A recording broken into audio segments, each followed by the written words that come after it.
Hi YouTube, Timothy Unkert here. In this video, we're going to install Node.js on a Windows computer. Okay, so the first thing I want to do is open up a browser here, and I'm going to search for Node.js. And I see this download link, but I'm actually going to go to nodejs.org.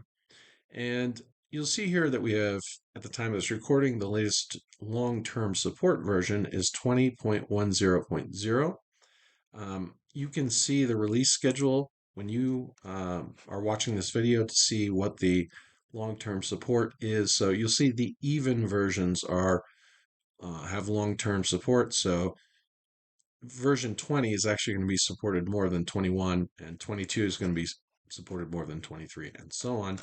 So if I go back here, I want to download what's recommended for most users, and I want to download the long-term support. So I'm going to click on that.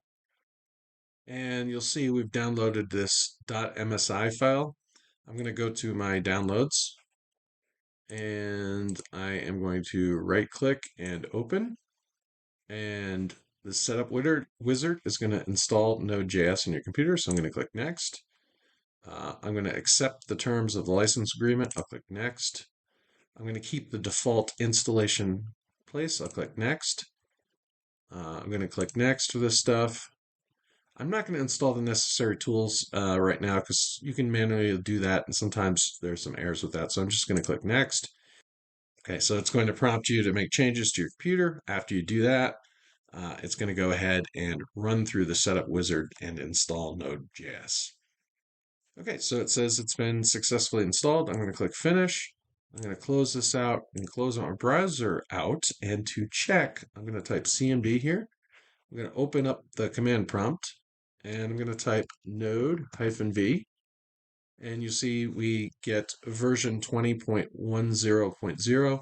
I can also type npm-v,